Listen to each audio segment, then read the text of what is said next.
Hello जिद्दी विद्यार्थीज, कैसे हैं आप सभी लोग। और कल का पेपर तो आप सब ने अटेम्प्ट किया ही होगा और वो पेपर कैसा गया है वो तो खैर विषय रहता ही है चर्चा का कुछ दिनों तक, जब तक कट ऑफ क्लियर नहीं हो जाती या रिजल्ट प्रीलिम्स का नहीं आ जाता है। बट यहाँ पर मैं अपना एनालिसिस एक देना चाहता हूँ जो मैंने थॉरली किया है after going through many of the newspaper articles. ठीक है, क्योंकि करंट अफेयर्स बेस्ड पेपर था कल का। ठीक है, तो करंट अफेयर्स के बहुत सारे ऐसे क्वेश्चंस थे जो कि कॉन्क्लूसिवली दिया जाना थोड़ा सा मुश्किल है। मतलब 2-3 क्वेश्चंस ऐसे हैं जिनको कॉन्क्लूसिवली अगर बता दिया जाए तो कट ऑफ का प्रेडिक्शन थोड़ा इजी हो जाता है और आपको अपना स्कोर जो है वो क्लियर हो जाता है। ठीक है, कि आपका स्कोर एग्जैक्टली कितना आ रहा है। तो I have tried to attach here multiple newspaper articles cut out. ठीक है, जिससे कि आपको आइडिया हो जाए कि एग्जैक्टली मतलब जो पूछा गया है उसके कॉन्टेक्स्ट में क्या न्यूज़ चल रही थी। ठीक है, तो यहाँ पर आपको थोड़ा सा डिटेल्ड एनालिसिस जो है वो बहुत ही क्लियर कट मिल जाएगा। पेपर की अगर मैं ये बात करूँ कि कितना टफ था पेपर ये, तो इसको आप मॉडरेट कैटेगरी में ही रखिए, ना ही आप डिफ़िकल्ट इसको बोल सकते हैं। हाँ, कुछ क्वेश्चंस हो सकता है डिफ़िकल्ट हैं, जैसे कि हिस्ट्री वाला जो सेक्शन था वो ईजी नहीं था, एनवायरनमेंट वाला सेक्शन जो था वो भी ईजी नहीं था, वो डिफ़िकल्ट कैटेगरी का था। तो ठीक है, ये 2 सेक्शंस ऐसे थे जो थोड़े डिफ़िकल्ट थे। अदरवाइज आप देखेंगे तो पॉलिटी हो गया आपका या प्राइमरली आपका ज्योग्राफी हो गया, तो ये आपकी एनसीईआरटी और बुक्स से थे, स्टैंडर्ड बुक से और एनसीईआरटी से ही पूछा गया सवाल। ठीक है, तो अगर आपने डिसेंट लेवल पे पढ़ाई की है तो देयर आर फेयर चांसेस कि आप बहुत अच्छा प्रदर्शन भी कर आएंगे। ठीक है, तो अभी हम आगे बढ़ते हैं। सबसे पहले हम देखेंगे कि क्वेश्चंस के आंसर्स क्या हैं यहाँ पर, और उसके बाद finally we are going to watch the expected cut off. ठीक है, कि क्या कट ऑफ रहने वाली है इस पेपर की। So finally we are moving with the set D. ठीक है, set D solutions. So question 1 was about delimitation commissions. ठीक है, कि अभी दिसंबर 2023 तक कितने डीलिमिटेशन कमीशंस बनाए गए हैं। तो आंसर वुड बी योर 4। ठीक है, answer would be D. Reason क्या है कि ये न्यूज़ में इसलिए था क्योंकि असम और जम्मू एंड कश्मीर के लिए जो रीजनल डिलिमिटेशन होता है वो किया गया था कॉन्स्टिट्यूएंसीज का। ठीक है, तो इसलिए ये न्यूज़ में था और न्यूज़ में होने के लिए इसको पूछा गया यहाँ पर। ठीक है, तो ये देखिए पहला यहाँ 52 में 63, 73, 2002, तो अभी ये 4 जो है टोटल डिलिमिटेशन कमीशंस बनाए गए। क्वेश्चन नंबर 2 की तरफ चलते हैं। 71st amendment act, these are very simple questions. देखिए, ठीक है, तो 71st अमेंडमेंट एक्ट में कौन सी लैंग्वेजेस को इंक्लूड किया गया। तो these are Konkani, Manipuri, Nepali, 1, 2 and 3। ठीक है, तो आंसर क्या हो जाएगा इसका? ए। आंसर इसका ए हो जाएगा यहाँ पर। और 71st अमेंडमेंट एक्ट ऐड किया गया था। देखिए जो मैथिली है आपकी, ये मैथिली कब ऐड की गई थी यहाँ पर, तो ये 92nd अमेंडमेंट एक्ट में ऐड किया गया था and which came into force in 2004। ठीक है, तो बोडो, डोगरी, मैथिली और संथली, ये अभी इसे देख लीजिए ताकि ये वाले पेपर का रिवीजन भी हो जाए आने वाले टाइम के लिए। पीवाईक्यूज़ की जो प्रैक्टिस होती है तो थोड़ा सा आइडिया आपको आंसर से सॉल्यूशन का भी लग जाए। फिलहाल इसका आंसर ए है। क्वेश्चन नंबर 3 की बात करते हैं। पार्टीज़ और उनके फाउंडर्स और लीडर्स की बात की गई है यहाँ पर। तो भारतीय जनसंघ के श्यामा प्रसाद मुखर्जी जी थे, सोशलिस्ट पार्टी के आचार्य नरेंद्र देव थे। ठीक है, और स्वतंत्र पार्टी के सी राजगोपालाचारी, तो ये मिसमैच हुआ है यहाँ पर। और थर्ड वाला इज राइटली मैच्ड। ठीक है, जगजीवन राम इसके भी लीडर रहे हैं, तो इसका आंसर क्या हो जाएगा? B, only 2। Congress for Democracy party जो है 1977 में बनाई गई, जगजीवन राम ने ही इसको फाउंड किया था, स्टार्ट किया था, और उसके और भी लीडर्स थे, करिडल मंजप्पा, हेमवती नंदन बहुगुणा। ठीक है, उसके बाद सोशलिस्ट पार्टी है, इसमें जयप्रकाश नारायण थे, आचार्य नरेंद्र देव थे जिनके बारे में सवाल है, राम वृक्ष बेनीपुरी थे और बसावो सिंह थे। ठीक है, आगे चलते हैं क्वेश्चन नंबर 4 की तरफ। इसका जो क्वेश्चन नंबर 4 है इसमें कुछ पार्ट्स दिए हैं कॉन्स्टिट्यूशन के और उसके बारे में पूछा। ठीक है, तो ये सारे के सारे राइटली मैच्ड हैं, इसका आंसर होगा D. Part 9 is about municipalities, part 9B जो होता है वो कोऑपरेटिव्स की होता है और पार्ट 9 जो होता है वो पंचायत के लिए होता है। ठीक है, तो ऐसा पार्ट 9 है म्यूनिसिपैलिटीज़, इमरजेंसी प्रोविजंस पार्ट 8 में है एंड कॉन्स्टिट्यूशनल अमेंडमेंट इसमें पार्ट 20th में हम बात करते हैं। ठीक है, तो ये आंसर इसका डी हो जाएगा। क्वेश्चन नंबर 5 की तरफ चलते हैं। यहाँ पर पूछा था कि इनमें से कौन सा सही है कॉन्स्टिट्यूशन के कॉन्टेक्स्ट में, तो इसका आंसर सी होगा। Inter state quarantine is A union subject. ठीक है, इसके जस्ट ऊपर जिसका भी ये पेपर है उसने मार्क किया हुआ है inter state migration is a state subject, ये गलत है। ठीक है, inter state migration and inter state quarantine ये सीधे सीधे कॉन्स्टिट्यूशन से ही उठाया है। तो ये यूनियन की यूनियन लिस्ट का 81 नंबर का मार्किंग है ये, ठीक है। तो inter state migration, inter state quarantine both are union subject के अंदर का लिस्ट है, ठीक है, यूनियन लिस्ट का सब्जेक्ट है। फिर क्वेश्चन नंबर 6 की बात करते हैं। यहाँ पर ये राइट टू प्राइवेसी की बात हो रही है। सुप्रीम कोर्ट ने जो जजमेंट्स दिए हैं उसमें इसने बोला है आर्टिकल 14, 19 एंड 21, इसके कॉन्टेक्स्ट में हम देखते हैं राइट टू प्राइवेसी, ठीक है। लेकिन अगर एक की बात होगी तो के.एस. पुट्टास्वामी जजमेंट के बेसिस पर article 21 is the right answer, that is D. Question number 7 की बात करते हैं। चीफ ऑफ डिफेंस स्टाफ, इनका मेन काम क्या है, ठीक है। तो पहली चीज़ जो होगा परमानेंट चेयरमैन होते हैं, चीफ्स ऑफ स्टाफ कमेटी, ठीक है। Second, it exercises military command over 3 services chiefs, ऐसा नहीं है, ठीक है। आप मिलिट्री कमांड एक्सरसाइज नहीं करते हैं, आप एडवाइजरी रोल में रहते हैं, ठीक है। आप एडवाइजरी रोल में रहते हैं इनके कॉन्टेक्स्ट में, और कमांड कोई भी एक्सरसाइज आप नहीं करते हैं, ठीक है। And third is principal military adviser to defence minister, ठीक है। तो ये भी सही है, तो इसका आंसर डी हो जाएगा। सीधे सीधे क्वेश्चन है तो इसमें बहुत ज़्यादा एक्सप्लेन करने को नहीं है। क्वेश्चन नंबर 8 की बात करते हैं। ये ऑपरेशन के बारे में पूछा है आर्मी का कि लोकल पॉपुलेशन को अपलिफ्ट किया जा रहा है in remote areas to include their basic needs, ठीक है। तो अगर इसकी मैं बात करूं तो ये ऑपरेशन सद्भावना है, ठीक है। ऑपरेशन सद्भावना जो है गुडविल ऑपरेशन भी बोला जाता है। Operation Goodwill Jammu and Kashmir में इंडियन आर्मी ने लॉन्च किया था। It is under their military civic action programme, ठीक है। और इसका मेन काम क्या था, विनिंग हार्ट्स एंड माइंड्स, ठीक है। वैम प्रोग्राम, वैम जो टैक्टिक है, ये स्ट्रैटेजी है, तो ये अटल बिहारी वाजपेयी ने प्रमोट किया था काफ़ी ज़्यादा, ठीक है। अटल बिहारी वाजपेयी ने बहुत ज़्यादा इसको प्रमोट किया था। फिर आगे हम लोग चलते हैं। क्वेश्चन नंबर 9 जो है बहुत सिंपल क्वेश्चन है। लॉन्गेस्ट बॉर्डर बिटवीन 2 कंट्रीज, ठीक है। क्योंकि जनरली हम लोग जब जीके पढ़ते हैं तो ये सारी चीज़ें हम पढ़ते हैं, ठीक है, कि लॉन्गेस्ट कॉन्टिनेंट कौन सा है, लार्जेस्ट कॉन्टिनेंट कौन सा है, लॉन्गेस्ट बॉर्डर किसके बीच में है, लॉन्गेस्ट रिवर कौन सी है, लार्जेस्ट रिवर कौन सी है। तो उसी के कॉन्टेक्स्ट में अगर इस क्वेश्चन की मैं बात करूं तो यहाँ पर आंसर ए हो जाएगा, Canada and USA, it has the longest border, ठीक है। फिर कनाडा यूएसए बॉर्डर जिसकी लेंथ कितनी, 8,893 किलोमीटर्स। सेकेंड लॉन्गेस्ट बॉर्डर कौन सा है, कजाकिस्तान रशिया बॉर्डर, ठीक है। ये सेकेंड लॉन्गेस्ट बॉर्डर है इन दी वर्ल्ड।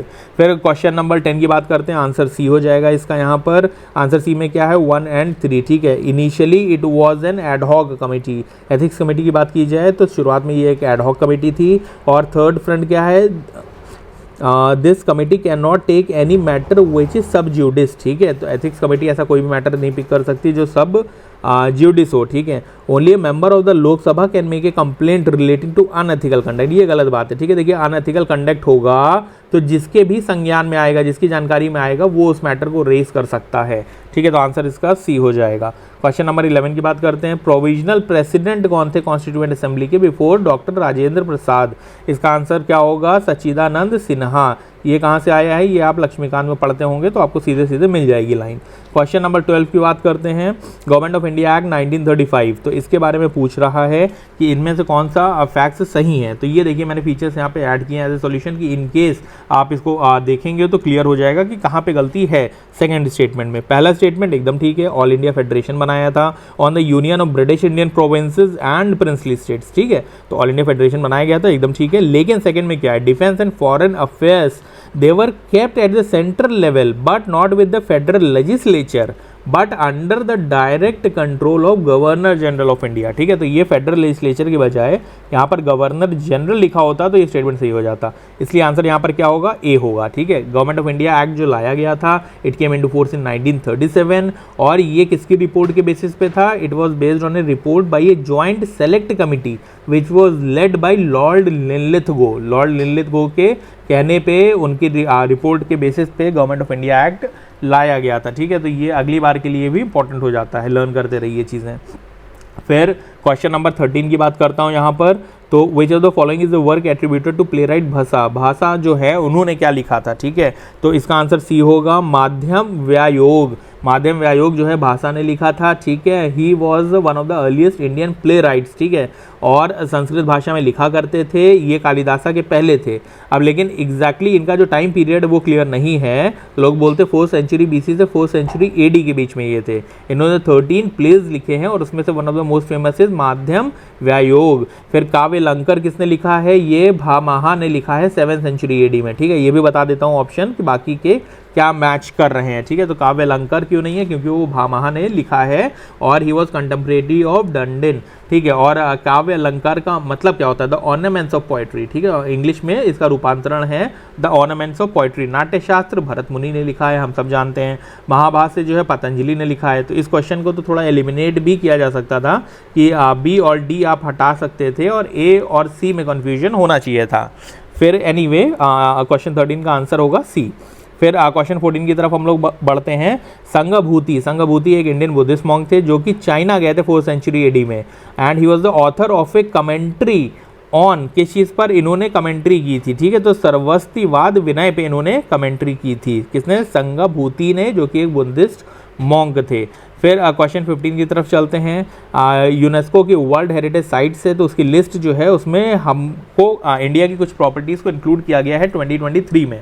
वो कौन कौन सी थी, तो यहाँ पर अगर मैं बात करूँ तो इसका आंसर बी होगा, ओनली 2 पेयर्स, ठीक है। कौन कौन से हैं, Shanti Niketan and sacred ensembles of Hoysalas, ठीक है। Shanti Niketan is the 41st world heritage site from India and sacred ensembles of Hoysalas is the 42nd, ठीक है, विच वर इंक्लूडेड इन 2023। देखिए रानी की वाव जो है महाबोधि टेम्पल कॉम्प्लेक्स है, ये भी पहले ऐड किए जा चुके हैं, लेकिन अभी जो है रिसेंटली इन्होंने चूंकि 2023 पूछा है, हमें उसको ध्यान में रख के आंसर करना है। जैसे इस बच्चे ने जो भी मार्क किया ऑल 4, तो ये कहीं ना कहीं इन्होंने मिस कर दिया कि इन्होंने 2023 स्पेसिफिकली पूछा हुआ है, ठीक है। अब हैं तो ये सारे के सारे, लेकिन लेटेस्ट मैनर में कौन सा ऐड किया गया है, तो पहला शांति निकेतन और होयसालास के सेक्रेड एनसेम्बल, इनको किया गया है। रानी की वाव और ये पहले हो चुके हैं। क्वेश्चन 16 की बात करते हैं हम लोग यहाँ पर। आर्टिकल 368 ऑफ द कॉन्स्टिट्यूशन में के तहत पार्लियामेंट इनमें से क्या क्या कर सकता है, ठीक है। एडिशन कर सकता है, वेरिएशन, रिपील, ठीक है। तो डेफिनेटली ये सारी चीज़ें ही कर सकता है, आंसर वुड बी डी, ठीक है। क्योंकि ये आप कभी भी पढ़ेंगे तो कॉन्स्टिट्यूशन के जो अमेंडमेंट होते हैं उनमें सारी चीज़ें तो होती हैं, कुछ चीज़ें हटा दी जाती हैं, बहुत सारे डिलीट हुए आर्टिकल्स, बहुत सारा वेरी कर दिया जाता है, बहुत नए एडिशंस होते हैं, तो ये सारी ही चीज़ें पार्लियामेंट कर सकती है।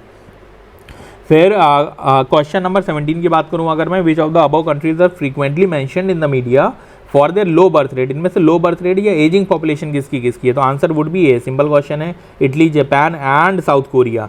नाइजीरिया और साउथ अफ्रीका को इसलिए एलिमिनेट कर सकते हैं क्योंकि दीज आर एमर्जिंग इकोनॉमीज़, और ये एमर्जिंग इकोनॉमीज़ में जो है एजिंग पॉपुलेशन होने की बजाय डेमोग्राफिक डिविडेंड बढ़ रहा है, यानी कि पॉपुलेशन ऊपर जा रही है, बढ़ रही है, ठीक है। उसको सही करना ही जिम्मेदारी है अभी। और रिसेंटली इटली तो इसलिए भी न्यूज़ में था लो बर्थ रेट की वजह से क्योंकि पोप ने भी इसका मेंशन किया हुआ था, ठीक है। तो answer would be A 1, 2 and 4, यानी Italy, Japan and South Korea. Question number 18 जो है मनी बिल के ऊपर क्वेश्चन आया हुआ है यहाँ पर, ठीक है। और इसमें पूछ रहा है कि आंसर क्या होगा, ठीक है, इनमें से कौन से स्टेटमेंट से सही हैं। तो अगर मैं बात करूँ यहाँ पर तो article 109 mentions special procedure in respect of money bills. देखिए ये एक कटआउट मैंने लगाया हुआ है, फोटो लगाई हुई है। तो article 109 in the constitution of India, जैसे ही आप टाइप करेंगे गूगल पे, what you will find, it is about the special procedure in respect of money bills. ये देखिए पहली लाइन लिख के आ गई, तो ये statement 1 is right. Money bill shall not be introduced in the council of states, ठीक है। इसके बाद इसी का पहला प्रोविजन ही यही है, ये भी यहाँ पर लिखा हुआ है। Rajya Sabha can either approve the bill or suggest changes but cannot rejected. ये तो यूनिवर्सल ट्रूथ हो रखा है आज की डेट में इंडियन कॉन्स्टिट्यूशन के रिगार्डिंग कि राज्यसभा जो है मनी बिल को रिजेक्ट नहीं कर सकती, क्योंकि ये इसको पूछने के बहुत सारे रीज़न भी हैं। ये न्यूज़ में भी रहता था क्योंकि बीच में काफ़ी ज़्यादा न्यूज़ चल रही थी कि जो गवर्नमेंट है उसने कई सारे बिल ऐसे, जैसे कि आधार बिल हो गया आपका, उसको पास कर दिया मनी बिल बनाकर, ठीक है। तो इसलिए ये न्यूज़ में रहता था, मतलब काफ़ी लंबे समय तक डिबेट में रहा है ये इशू कि आप किसी नॉर्मल बिल को क्या मनी बिल बना के उसको पास करवा सकते हो ताकि राज्यसभा की स्क्रूटनी से आप बच सको, ठीक है। स्क्रूटनी से आप बच सको, तो वो स्क्रूटनी से बचाने के लिए बहुत सारे बिल पास किए जाते हैं। तो आंसर वुड बी सी यहाँ पर 1, 2 एंड 3। क्वेश्चन नंबर 19, इसमें जो है आर्मी, एयरफोर्स और नेवी के जो इक्विवेलेंट रैंक्स हैं वो पूछी गई है। तो देखिए ये पूरा का पूरा लिस्ट मैंने यहाँ पर आप लोगों को दिखा रहा हूँ जिससे कि आप क्लियर कट देख सकें। तो पहला है ब्रिगेडियर। अब आर्मी में अगर ब्रिगेडियर की मैं बात करूँ तो इसके जो बराबर में इंडियन नेवी में लोग हैं इक्विवेलेंट रैंक में हैं, तो वो कौन है, ठीक है। क्वेश्चन में क्या था यहाँ पर, एयर कोमोडोर और कमांडर। यहाँ पर क्या है, ब्रिगेडियर के बराबर में कोमोडोर है एंड एयर कोमोडोर है, ठीक है। तो यानी कि नेवी में भी जो होते हैं वो कमांडर नहीं होते, कोमोडोर होते हैं। तो पहला स्टेटमेंट यहाँ पर, ये पहला मैच द फॉलोइंग जो है ये गलत हो गया। सेकंड क्या है, मेजर जनरल। अब मेजर जनरल ये देखिए यहाँ पर है आर्मी के, तो इसके बगल में या क्वेश्चन में air vice marshal vice admiral है, लेकिन यहाँ पर नेवी में रियर एडमिरल होता है, ठीक है। एयर वाइस मार्शल तो हैं, लेकिन नेवी वाला मैच द फॉलोइंग सही नहीं है, यहाँ पर रियर एडमिरल हैं। जो वाइस एडमिरल होते हैं वो मेजर जनरल से सीनियर होते हैं, लेफ्टिनेंट जनरल की रैंक के इक्विवेलेंट होते हैं। फिर थर्ड इज मेजर। मेजर की अगर मैं बात करूँ यहाँ पर, तो मेजर के बराबर में लेफ्टिनेंट कमांडर है, स्क्वाड्रन लीडर है। तो ये लेफ्टिनेंट कमांडर, ये स्क्वाड्रन लीडर, ये एकदम सही मैच है यहाँ पर, ठीक है। और लास्ट इज लेफ्टिनेंट कर्नल। तो लेफ्टिनेंट कर्नल की बात करूँ अगर, तो ये नेवी में कमांडर होते हैं। यहाँ पर कैप्टन लिखा है क्वेश्चन में, गलत हो जाता है, नेवी में कमांडर है, ठीक है। और एयरफोर्स में विंग कमांडर है, जबकि ग्रुप कैप्टन लिखा हुआ है। Group captain is senior to wing commander, तो ये भी याद रखिएगा आप लोग, ठीक है। तो इसको जरूर से आप लोग याद कर लीजिएगा, इसका चाहे तो स्क्रीनशॉट ले लीजिए, जिससे कि आगे के टाइम पे भी आपको याद रहे। ये आंसर वुड बी डी, ठीक है। एक ही मैच कर रहा है थर्ड वाला, इसलिए आंसर इसका थर्ड हो जाएगा, डी।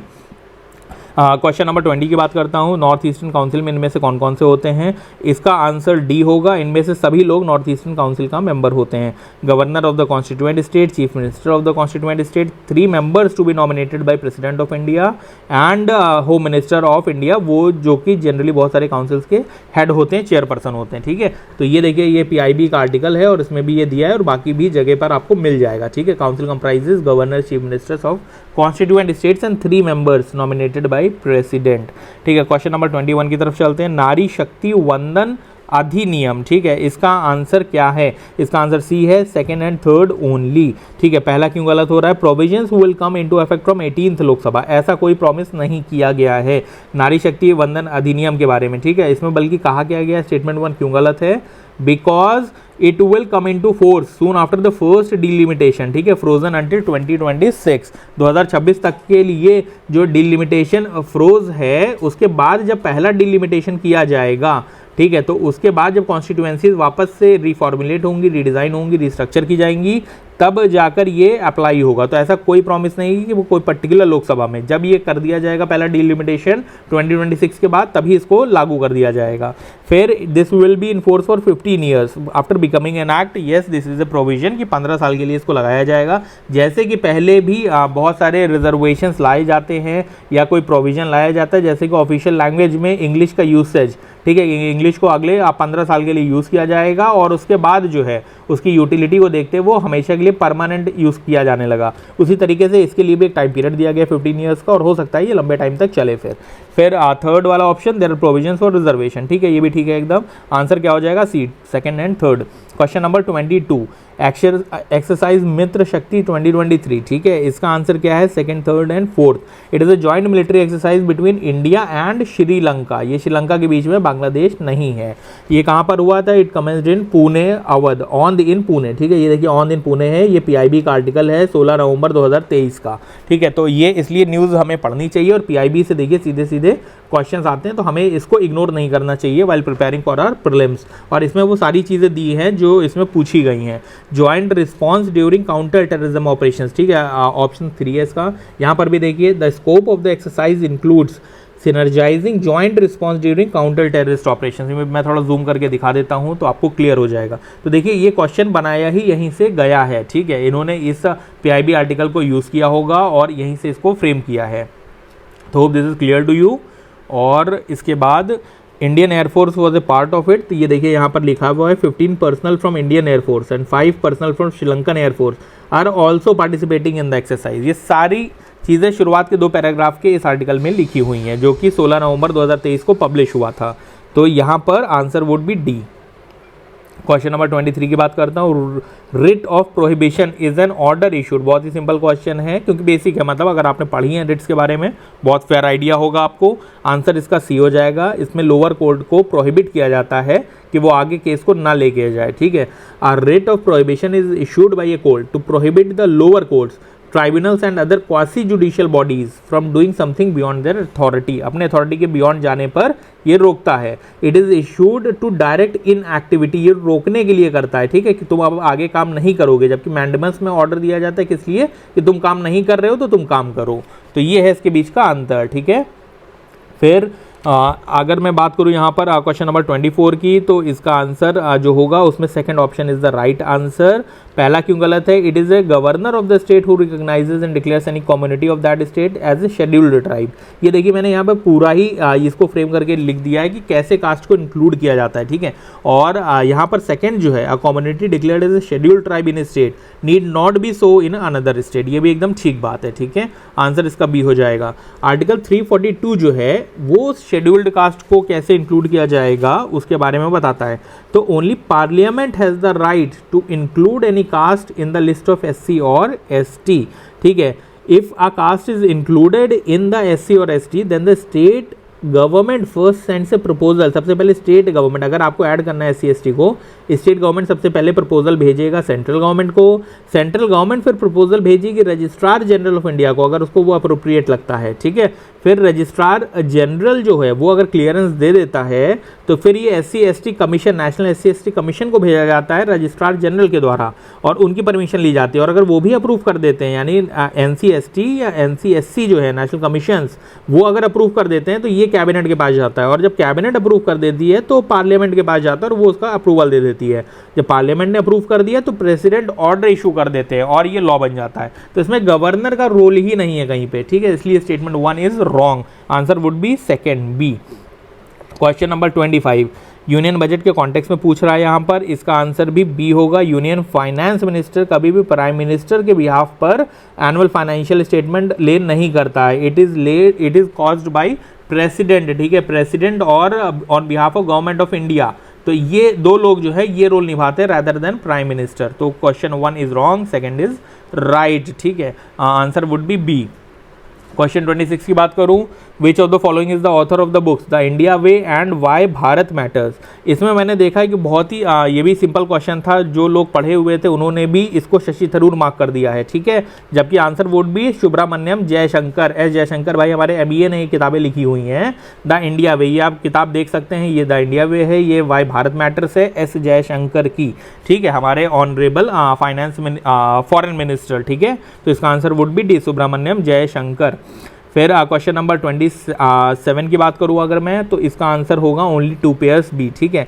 पहला अर्जेंटीना सूडान राइटली मैच्ड है। टर्की जो है ये it did not resend it's membership from NATO, ठीक है। और नेटो ये अभी भी लगा हुआ है कि इसको नेटो की मेंबरशिप मिल जाए, तो नेटो की मेंबरशिप अभी मिली ही नहीं है तो छोड़ेगा कैसे, ठीक है। तो अभी भी ये ट्राई कर रहा है कि नेटो की मेंबरशिप मिल जाए। Argentina worst economic crisis face कर रहा है, येस, अराउंड 240% इन्फ्लेशन चल रहा है, हाइपर इन्फ्लेशन, और इसने वेनेजुएला को भी बीट कर दिया है। तो वेनेजुएला के ऊपर भी क्वेश्चन है, अगर आगे स्टेटमेंट बेस्ड हम उसको भी देखेंगे, लेकिन ये जो है अर्जेंटीना वर्स्ट इकोनॉमिक क्राइसिस इस समय झेल रहा है। आंसर इसका बी होगा, ठीक है।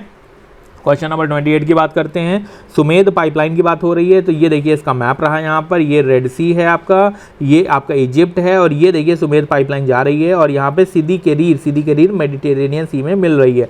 तो स्टेटमेंट 1 और स्टेटमेंट 2 ये दोनों ही सही है और उसको एक्सप्लेन भी कर रहा है। देखिए ये सीधे सीधे अगर यहाँ से ऑयल एंड गैस, ये पर्शियन गल्फ रीजन है आपका, और यहाँ के ऑयल एंड गैस का ट्रांसपोर्टेशन अगर मेडिटेरियन सी तक पाइप से पहुँचेगा तो वहाँ से फिर यूरोपियन कंट्रीज पे जाएगा। तो डेफिनेटली इसका 1 और 2 दोनों ही सही हो जाता है। Answer would be A.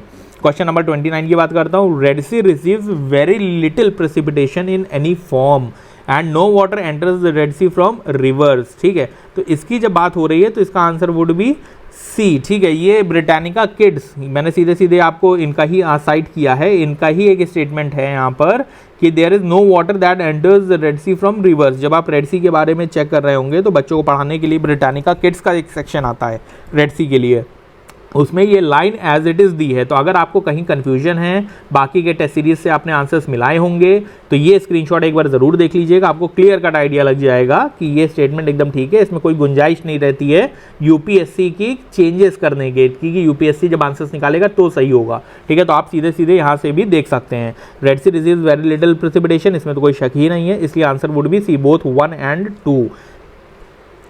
Question number 30D।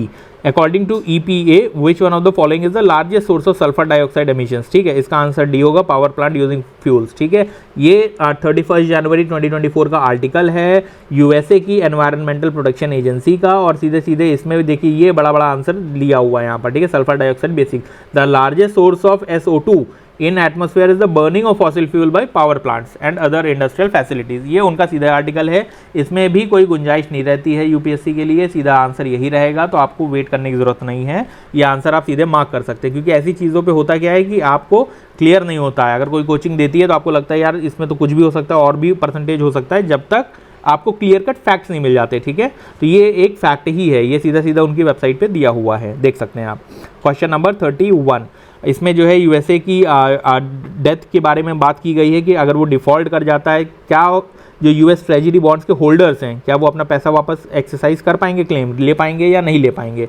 तो इसका आंसर जो होगा यहाँ पे दिया हुआ है कि will not be able to exercise their claim, they can definitely claim, ठीक है, मिलना नहीं मिलना बात की बात है, लेकिन क्लेम तो वो एनी डे कर ही सकते हैं ना। तो स्टेटमेंट जो है ये डी होगा, इसका पहला गलत है, दूसरा सही है, ठीक है। इसमें सीधे सीधे लिखा है कि it will not be able to exercise their claims to receive payment. भाई आपका पैसा अगर किसी बैंक से भी गायब हो जाता है तो ऐसा थोड़ा ना कि बैंक देगा या नहीं देगा पैसा आपको रिटर्न, वो तो बात की बात आती है, लेकिन क्या आप अपने क्लेम एक्सरसाइज कर पाते हैं कि नहीं कर पाते हैं, तो आप तो करेंगे ना भाई, आप अपना पैसा ऐसे तो वेस्ट में जाने नहीं देंगे। और इसके बाकी जो टेक्निकलिटीज़ हैं वो समझने के लिए तो मतलब आपने बहुत जगह देखा होगा, तो वो समझाने की मुझे ज़रूरत नहीं है अभी, क्योंकि कल से अभी तक आपने बहुत लर्न कर लिया होगा, लेकिन एक बेसिक मैं बता रहा हूँ कि ये जो will not be able to exercise जो लिखा है ये गलत है यहाँ पे। They can go to district court of USA, they can go to federal court, ठीक है, और वहाँ पे वो अपनी याचिका दायर कर सकते हैं। सेकंड स्टेटमेंट ठीक है, यहाँ पर their debt is not back by any hard asset, ठीक है, but only by the faith of the government.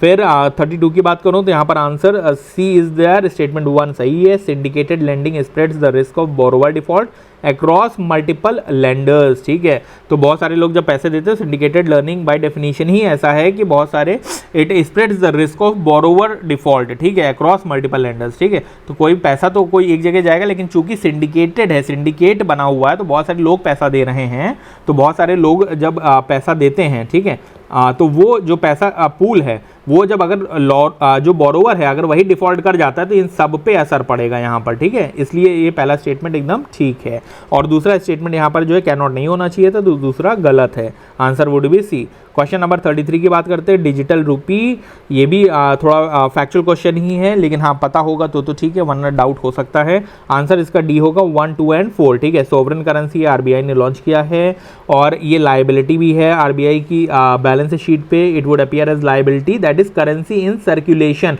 Liability किस फॉर्म में होगी, ये करेंसी इन सर्कुलेशन के फॉर्म में होगा डिजिटल रूपी, ठीक है, तो उसके फॉर्म में लाइबिलिटी दिखाएगी। ये कोई किसी भी तरीके से इंश्योर्ड नहीं है इन्फ्लेशन, जैसे कि इंडियन रूपी जो हम लोग यूज करते हैं हमारी पॉकेट में होता है, ये भी तो डिप्रिशिएट करता है इसके वैल्यू, क्योंकि जब इन्फ्लेशन बढ़ता है, दूध जब हमने मिल्क जब हमने खरीदना चालू किया तो वो कभी 20 रुपए में रहा होगा, आज वो 36 रुपए या 33 रुपए में है, 33 रुपीज़ में जो ये मिल्क क्रीम वाला होता है, ठीक है, और डबल टोन अगर आप पीते हैं तो उसी प्रोपोर्शन में वो भी आप पैसे बढ़े होंगे, उसका इन्फ्लेट हुआ। तो उसी तरीके से कल को डिजिटल करेंसी से लेने जाओगे कोई चीज़, तो वो भी तो डेफिनेटली उसका भी तो इन्फ्लेशन होगा ना, ऐसा थोड़ा ना वो कहेगा।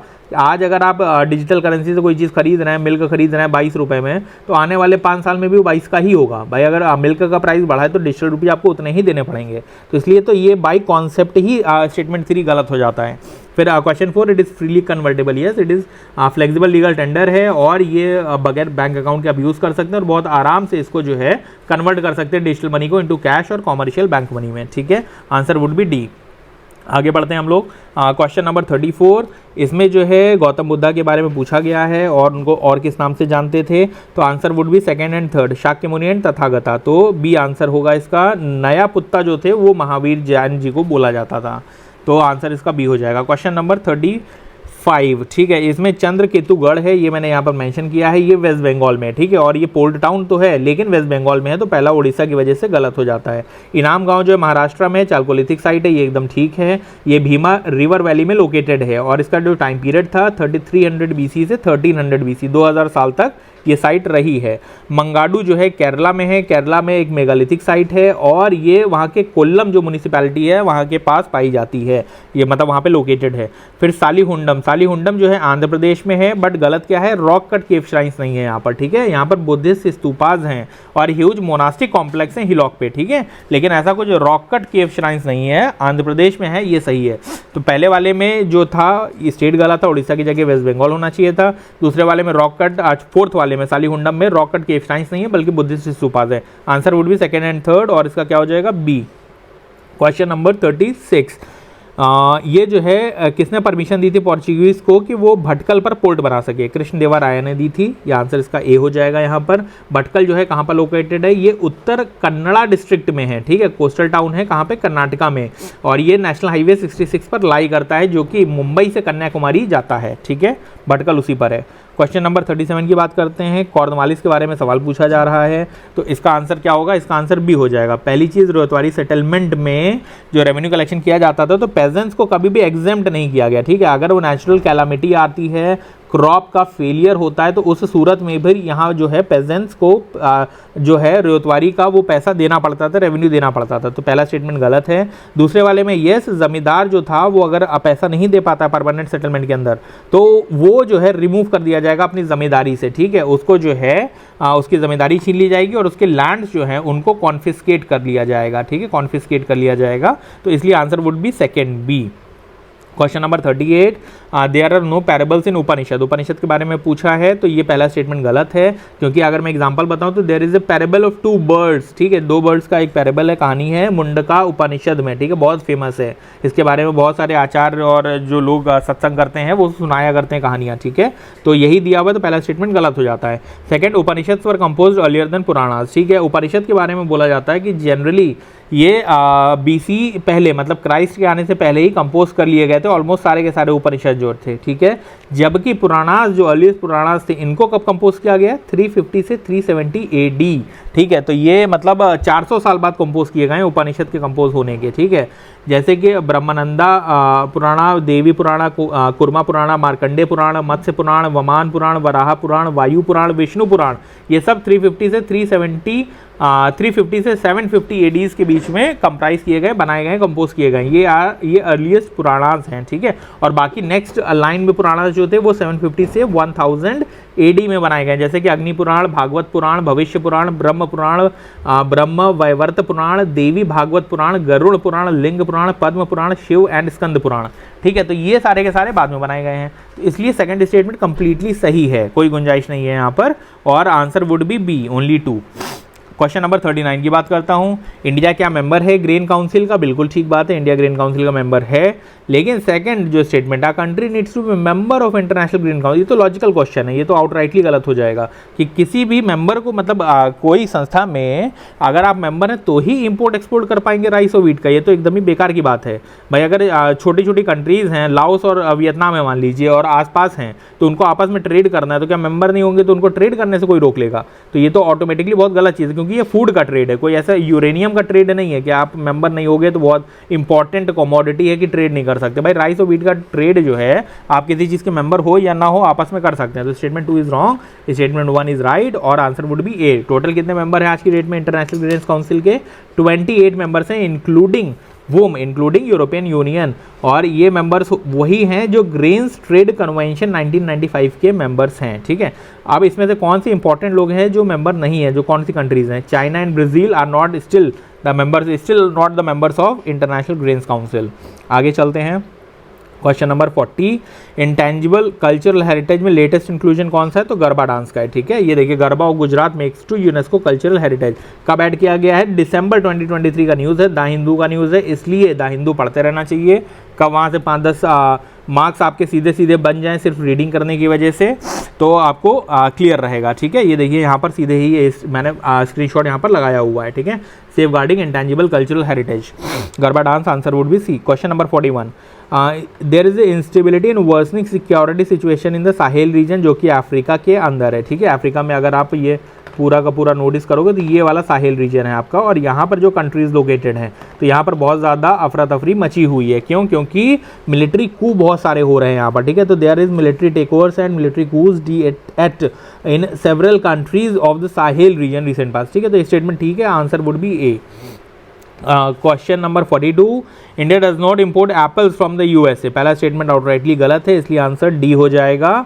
और in India the law prohibits the import of GM food crops, ठीक है, जेनेटिकली मॉडिफाइड। ये डेफिनेटली, ये तो ठीक बात है भाई, हमारे यहाँ मना है, लेकिन ये किसने बोला कि यूएसए में एप्पल ग्रोवर्स जो है वो सीधे सिर्फ और सिर्फ जेनेटिकली मॉडिफाइड क्रॉप्स उगाते हैं, नेचुरल नहीं करते हैं, ठीक है भाई, नेचुरल कल्टीवेशन भी होता है ना वहाँ पर, तो उसका है। तो answer would be D here, पहला गलत दूसरा सही है। देखिए ये कब का न्यूज़ है, ये 21 फरवरी 2024 का न्यूज़ है, तो ये भी करंट अफेयर से पूछा गया है। और ये क्यों न्यूज़ में था, बिकॉज एप्पल ग्रोवर्स जो वॉशिंगटन स्टेट के थे उन्होंने कम से कम 1 मिलियन बॉक्स इंडिया भेजे हैं एप्पल्स, ठीक है, और which is 16 times more than last year. अब अगर कोई चीज़ भाई एक्स आ रही थी इंडिया में 2023 में और एकदम से वो 2024 में कितनी आ जाए 16x, तो भाई डेफिनेटली न्यूज़ तो बनेगी उसकी। अब न्यूज़ बनी है यहाँ पर तो वही ये छपी है और वही यूपीएससी ने पूछ लिया है आपसे, ठीक है। तो इसलिए जो है आप देखिएगा US law maker and Apple growers celebrate export of Apple, इस नाम से टाइटल से न्यूज़ ये आया था, पब्लिश हुआ था। तो इसका आंसर क्या होगा, डी हो जाएगा।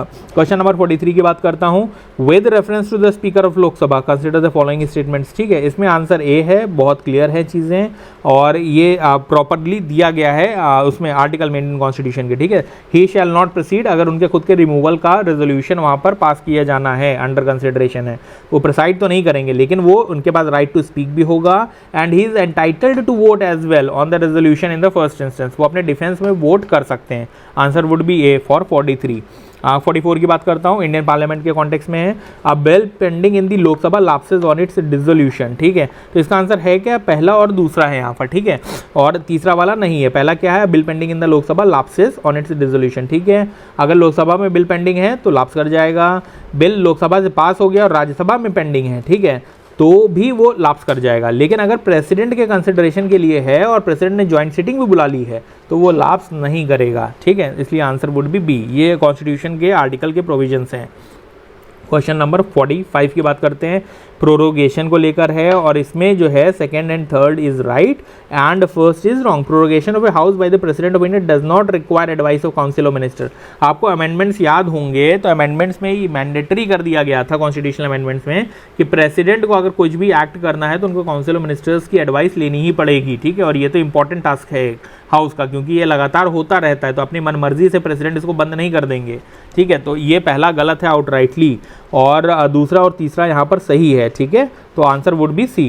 क्वेश्चन नंबर 46 की बात करूँ, यूरोपियन पार्लियामेंट ने अप्रूव किया नेट जीरो इंडस्ट्री एक्ट। ये देखिए ये 25 अप्रैल 2024 का न्यूज़ है। European parliament approve the net zero, इसलिए न्यूज़पेपर लगातार आपको देखते रहना चाहिए क्योंकि न्यूज़ में कई सारे स्टेटमेंट्स आप देखिए यूपीएससी दे रहा है जो कि सीधे न्यूज़पेपर के टाइटल से ही आप डिफाइन कर सकते हैं, ठीक है, उससे ही आप आंसर्स निकाल सकते हैं। अभी मैंने आपको 3 से 4 क्वेश्चन दिखा दिए हैं, ठीक है, और अभी हमने 50% क्वेश्चन भी नहीं देखे हैं। तो ये जो है यहाँ पर European parliament approved the net zero industry act, ठीक है, ये सही है। और यहाँ पर सेकंड में इन्होंने फिगर के साथ छेड़छाड़ की है। यूरोपियन यूनियन का टारगेट 2050 है, ठीक है, यहाँ पर 2040 लिखा है कार्बन न्यूट्रलिटी के लिए, रैदर इट इज़ 2050। तो आंसर वुड बी सी, पहला सही दूसरा गलत।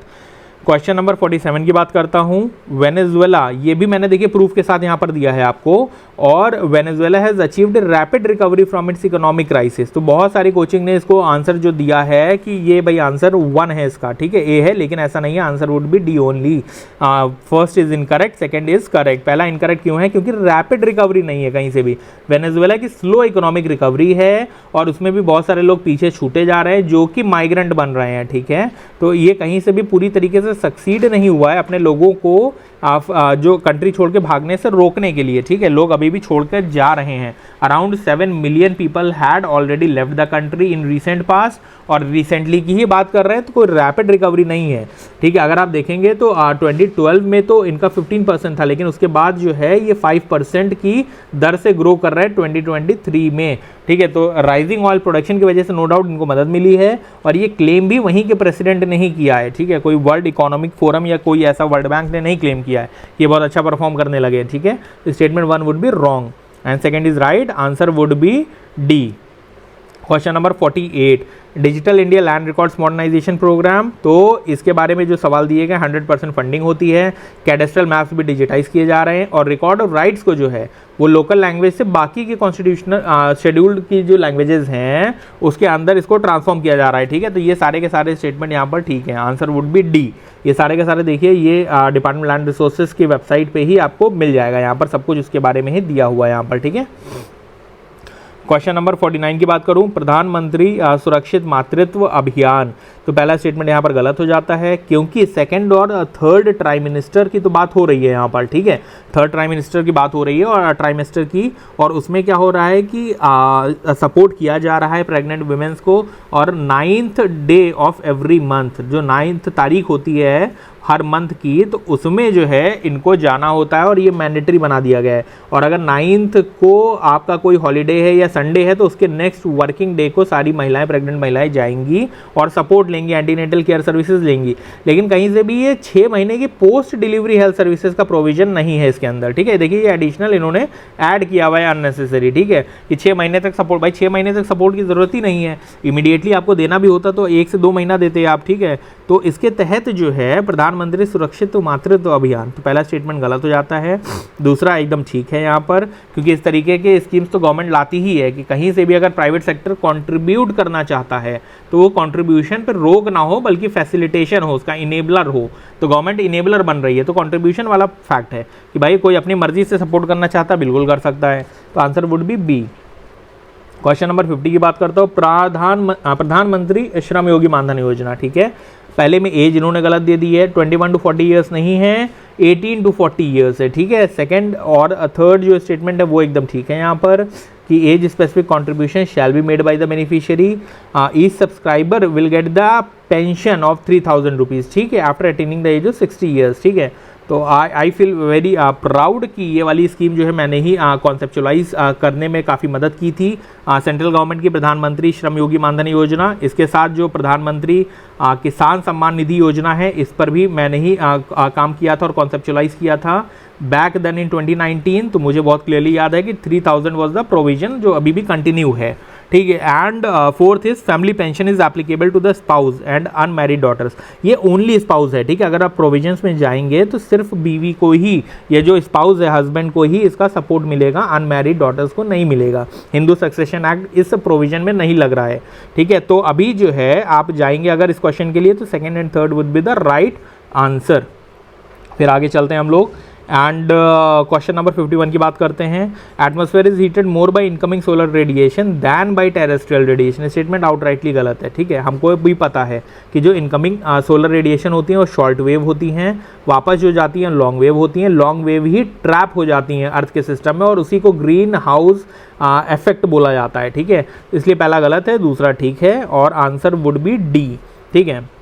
ये तो बेसिक ज्योग्राफी का क्वेश्चन है, hope this is clear to you.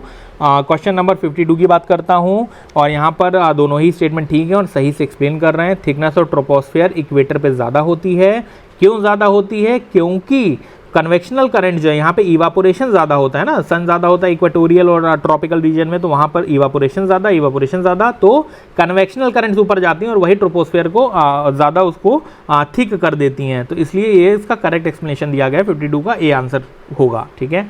Question number 53, volcanic eruption, ये जब ऐसे क्वेश्चन आते हैं तो आपको सब कुछ ही टिक मार देना चाहिए क्योंकि सारे ही ऑप्शन जनरली सही होते हैं।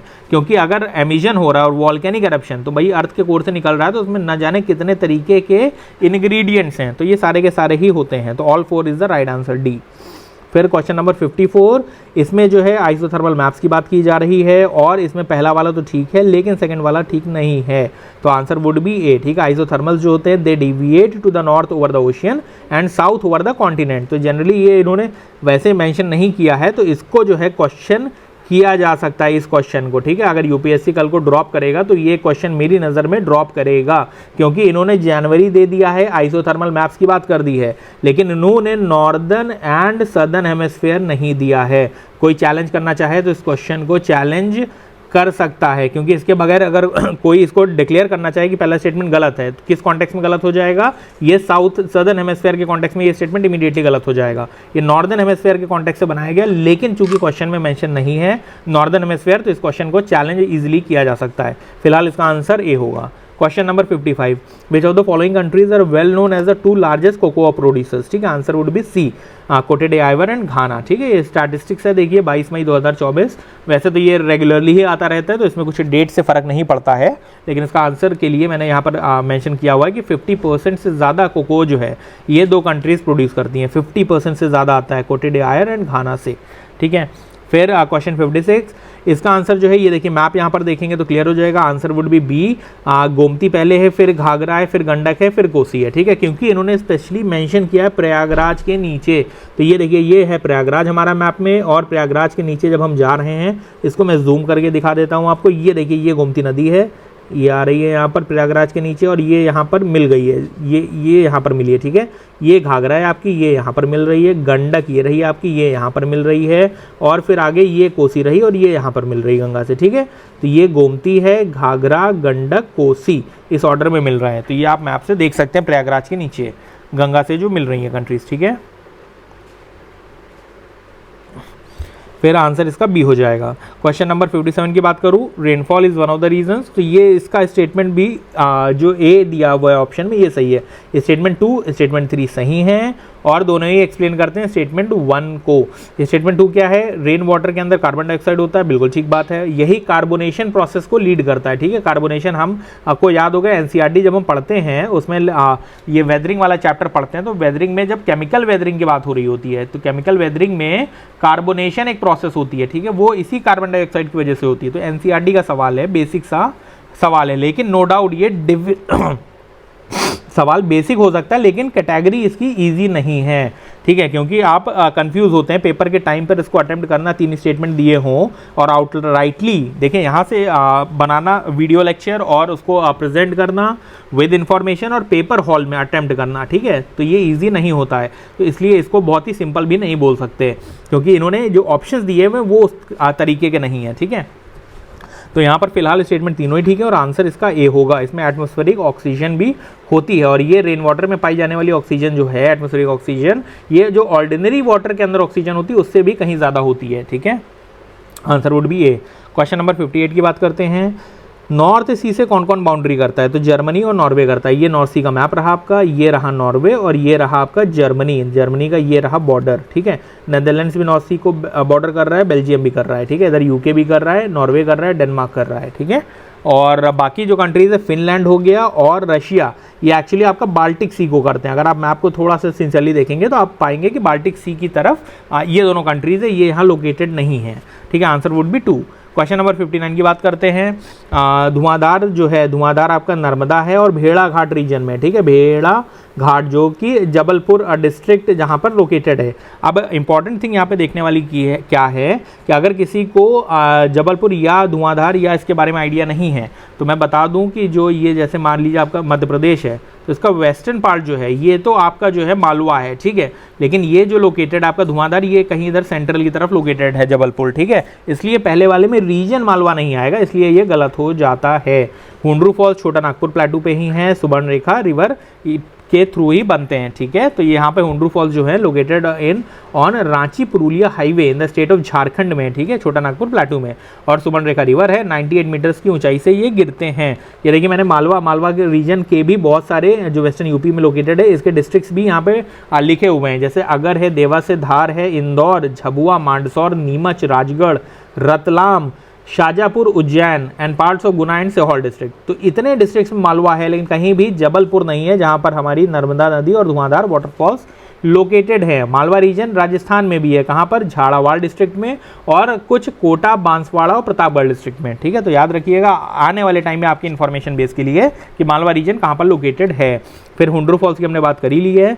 तीसरा जो जेरसोप्पा फॉल्स है इसको ही जोग फॉल्स बोलते हैं कर्नाटका का, ठीक है। जेरसोप्पा बहुत कम लोगों को नाम पता होता है, जोग फॉल्स सबको पता होता है कि कर्नाटका में है, लेकिन चूंकि इन्होंने रिवर भी वही चुनी है जो कि थोड़ी सी सिमिलरली प्रोनाउंस करती है, इसलिए बच्चे कंफ्यूज हो जाते हैं। नेत्रावती नहीं है, ये शारावती नदी है, ठीक है, शारावती नदी है। आंसर वुड बी ए यहाँ पर, ठीक है, खाली सेकंड वाला मैच कर रहा है। क्वेश्चन नंबर 60 की बात करता हूँ यहाँ पर, तो आप पाएंगे कि यहाँ पर जो माउंटेन रेंजेस दी गई हैं तो एरियाज तो इनके सारे ठीक हैं यहाँ पर, ठीक है, लेकिन इंपॉर्टेंट चैलेंज क्या है कि जो वोजियस माउंटेन रेंज है आपका फ्रांस में, वो भी सेंट्रल एशिया में नहीं है, सॉरी यूरोप में है, ठीक है। वोजियस माउंटेन रेंज आपकी यूरोप में है, फ्रांस में है, और ये आपका ब्लॉक माउंटेन है, ठीक है, along with block forest in Germany and Vindhyan Satpura ranges in India.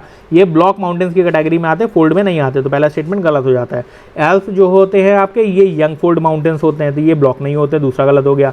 एप्लेशियंस और एंड्स जो हैं ये दोनों ही फोल्ड माउंटेन्स हैं आपके, ठीक है, इसलिए only 2 is the right answer. फिर ये देखिए ऑर्गेनिजम्स के बारे में पूछा है, cicada, froghopper, pond skater. तो ये जो है ये फोटो है, ये सिकाडा की फोटो है, देखिए ये फ्रॉग हॉपर की फोटो है। तो ये दोनों ही क्या दिख रहे हैं, इंसेक्ट्स दिख रहे हैं। तो answer would be C. Question number 62, chewing gums के बारे में बात की इन्होंने, एनवायरनमेंट को हार्म करते हैं, बिल्कुल ठीक बात है, क्योंकि they are composed of plastic and mainly gum base. और ये गम बेस जो होता है ये उस सब्सटेंस से बनता है जो कि पेट्रोलियम से आता है, ठीक है। तो it can persist in the environment for hundreds of years. तो अगली बार आप लोग च्युइंगम खाएंगे तो please do not spit it in the open platform और ओपन ग्राउंड, ठीक है, उसको प्रॉपरली डिस्पोज करिए आप, ठीक है। तो ये चीज़ जो है ये एनवायरनमेंट को पॉल्यूट करता है। Many chewing gum contains plastic as gum base, ठीक है। तो ये देखिए पहली लाइन में मैंने यहाँ पर मेंशन किया हुआ है, क्योंकि जैसे ही मैंने इसको सर्च किया तो ये सेम चीज़ निकल कर आई। फिर इट कंटेमिनेट्स द एनवायरनमेंट, तो ये ध्यान रखिएगा, answer would be A. Question number 63, इसका आंसर क्या है, इनमें से कोई भी चीज़ मैच द फॉलोइंग में नहीं मिल रही है। इंद्री जो है ये लेमूर्स होते हैं, एक तरीके के बंदर होते हैं, और ये मडागास्कर में मिलते हैं, ठीक है। ये ब्राज़ील में नहीं मिलते, उनका नेचुरल हैबिटेट नहीं है। इंद्री जो लेमूर्स होते हैं इनका प्राइमरी और सेकेंडरी जो हैबिटेट है प्राइमरली, तो ये प्राइमरी और secondary lowland and mid altitude rain forest में पाए जाते हैं, ठीक है। और उनका सी लेवल से लेकर टू 1500 मीटर्स की ऊंचाई तक अबव सी लेवल। जो एल्क है, एल्क आपका जो होता है या वपीती जो आपके होते हैं, तो ये वेस्टर्न नॉर्थ अमेरिका में मिलते हैं, ठीक है। एशिया के अंदर ये कहाँ पे पाए जाएंगे, तो कोल्ड ग्रासलैंड्स में पाया जाता है। और इंडोनेशिया चूंकि आपकी कंट्री आपको पता ही है कहाँ पर लोकेटेड, ट्रॉपिकल एरियाज में है, तो यहाँ पर तो कोल्ड ग्रासलैंड होने का सवाल ही नहीं उठता है, ठीक है। तो ये कोल्ड ग्रासलैंड कहाँ पर, high plateaus of outer Mongolia, southern Siberia, Altai and Tianshan, कहाँ पर, ये भी सेंट्रल एशिया एंड चाइना वाला रीजन। तो यहाँ पर तो एल्क मिल जाते हैं, वपीती मिल जाते हैं, इंडोनेशिया में नहीं मिलते। बोनोबोस की अगर मैं बात करूँ तो ये सेंट्रल अफ्रीका में मिलते हैं, ठीक है। बोनोबोस आपके सेंट्रल अफ्रीका में मिलते हैं। चिंपैंजी जो है ये मडागास्कर में मिल जाते हैं आपके, ठीक है। तो ये वाइल्ड बोनोबोस जो है it can only be found in democratic Republic of Congo और साउथ ऑफ कॉन्गो रिवर का जो फॉरेस्ट, कॉन्गो रिवर के जो साउथ में फॉरेस्ट है उसमें बोनोबोस पाए जाते हैं। एक भी स्टेटमेंट मैच नहीं कर रहा है, answer would be D. Question number 64 की बात करूं यहाँ पर, वर्ल्ड टॉयलेट ऑर्गेनाइजेशन, तो इसके आंसर के बारे में आपको आइडिया लग गया होगा। Second is the right answer, only A, ठीक है। ओनली ए मतलब यानी कि 2 ओनली, ठीक है। ऑप्शन वुड बी ए। पहला गलत है क्योंकि एजेंसी नहीं है यूनाइटेड नेशंस की, ये एक ग्लोबल नॉन प्रॉफिट ऑर्गेनाइजेशन है, 2001 में बनाई गई थी विद 15 मेंबर्स। आज इसमें कितने मेंबर्स है, 151 members are there. World toilet organisation का हेडक्वार्टर्स कहाँ पर है, सिंगापुर में है, ठीक है। सेकेंड वाला जो है तो world toilet summit, world toilet day, world toilet college, ये सब इनिशिएटिव्स जो हैं इस ऑर्गेनाइजेशन के हैं। इसके साथ में और भी लोग ऑर्गेनाइज करते हैं। अब ये इसी का है, ये कैसे पता चलेगा, ये देखिए ये इसकी वेबसाइट से ही मैंने सीधे कटआउट उठाया है, ठीक है। उसकी वेबसाइट पे क्लियरली लिखा हुआ है वर्ल्ड टॉयलेट ऑर्गेनाइजेशन की। तो through our initiatives, world toilet day, world toilet summit, world toilet college and sunny shop, we continue to mobilise an international network of partners, ठीक है। तो इन्होंने अपनी वेबसाइट पे क्लियरली दिया हुआ है और वहीं से ये क्वेश्चन भी फ्रेम कर लिया गया है, ठीक है। उसके बाद जो है the main focus of its function is to grant fund, तो ये फंड की ग्रांट करने के लिए बहुत ही ज़्यादा मल्टीलेटरल इंस्टीट्यूशन को पावरफुल होना पड़ता है, क्योंकि हर इंस्टीट्यूशन के बस की बात नहीं है। और टॉयलेट ऑर्गेनाइजेशन, अगर नाम में टॉयलेट है ट्रेड की जगह, तो जब ट्रेड ऑर्गेनाइजेशन भी फंडिंग नहीं करता है, वर्ल्ड ट्रेड ऑर्गेनाइजेशन WTO, तो टॉयलेट ऑर्गेनाइजेशन तो कहाँ से ही फंड देगा, ठीक है। तो फिर इसलिए जो है ये स्टेटमेंट भी गलत हो जाता है और आंसर वुड बी ए।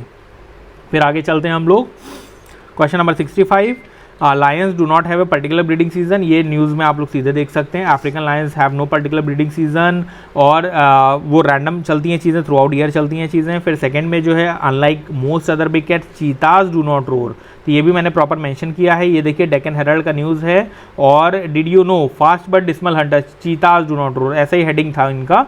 मुझे नहीं पता क्योंकि ये न्यूज़ बहुत पुरानी है, तो कह नहीं सकते कि यहीं से इन्होंने पिक किया है, लेकिन डेफिनेटली जब इन्होंने इसके ऊपर क्वेश्चन बनाने का सोचा होगा, रेफर ज़रूर किया होगा ऐसा कोई ना कोई आर्टिकल। तो cheetahs do not roar unlike other big cats, क्योंकि देखिए लाइन देखिए यहीं से उठाई गई है, तो आप कह सकते हैं कि ये डेफिनेटली ये आर्टिकल या ऐसा ही कोई और आर्टिकल जिसमें ये लाइन लिखी गई होगी, इन्होंने पिक तो वहीं से किया होगा। Unlike other big cats including Lions, tigers, leopards and Jaguars, चीताज do not roar, ये देखिए लाइन एज इट इज उठ के आ गई है, ये डेक्कन हेराल्ड का आर्टिकल था। दे ग्राउल, ठीक है, cheetahs growl when there is danger and usually only chirp purr and meow, ठीक है। तो ये इसका सेकंड का फैक्ट है, प्रूफ है। तो यहाँ पर जो है ये भी सही है, ये भी सही है। थर्ड वाला जो गलत स्टेटमेंट है ये गलत है, यहाँ पर आंसर वुड बी ए, ठीक है। क्योंकि लेपर्ड जो होते हैं ये भी कार्निवोरस है, और लेपर्ड जो है ये भी अपनी टेरिटरी को मार्क करते हैं, ठीक है, बाई सीक्रेटिंग सेंट्स, ठीक है, एंड बाई स्क्रैचिंग, ठीक है, द प्लेस। तो इससे पता चलता है, और दूसरे लेपर्ड फिर नहीं आते हैं। तीसरा गलत है, बाकी सही है।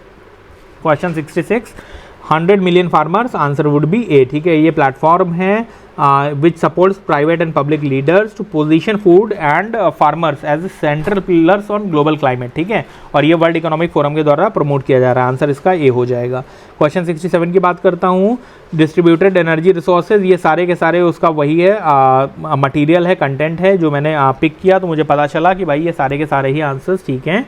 आंसर वुड बी डी यहाँ पर। ठीक है, डिस्ट्रीब्यूटेड एनर्जी रिसोर्सेज जो है, बैटरी स्टोरेज भी होता है, बायोमास जनरेटर्स भी होते हैं, फ्यूल सेल्स भी होते हैं, रूफटॉप सोलर फोटोवोल्टाइक यूनिट्स भी होती हैं, फिर विंड जनरेटिंग यूनिट्स एडिशनल हैं, मतलब ये भी होती हैं। ठीक है, वो तो होती हैं, ये भी देख लीजिए। गैस टर्बाइंस भी होती है, माइक्रो टर्बाइंस भी होती हैं, इंटरनल कंबशन इंजन्स भी होते हैं, हाइड्रो CHP सिस्टम्स होते हैं, बॉयलर्स होते हैं, स्टर्लिंग इंजन होते हैं। ये सारे के सारे जो है डिस्ट्रीब्यूटेड एनर्जी रिसोर्सेज होते हैं।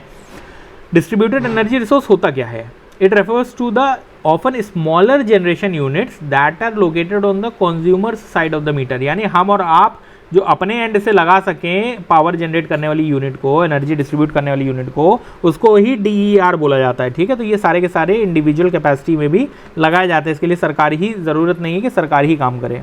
क्वेश्चन नंबर 68 की बात करता हूँ, ऐसा कोई इंसेक्ट, ठीक है, जो कि को इवॉल्व होता है उस पेड़ के साथ में और पॉलिनेट भी करता है उस पेड़ को। ठीक है, इसका आंसर क्या हो जाएगा? फिग हो जाएगा। फिग क्यों हो जाएगा? क्योंकि फिक्स वास्प, अगर आपने कभी सुना हो फिक्स वास्प, तो ये वास्प जो होता है ये वही इंसेक्ट है जो यहाँ पर आता है। ठीक है, तो figs have an obligate mutualism with tiny fig pollinating wasps. ठीक है, जिसकी फैमिली का नाम क्या है? एगाओनिडेई। ठीक है, female wasps enter receptive syconia where they pollinate female flowers. ठीक है, इस तरीके से इसका आंसर ए हो जाएगा। पहली बार मैं भी ये देख रहा था, इसलिए इसका प्रोनाउंसिएशन में थोड़ा सा वीक रहा, कोई बात नहीं।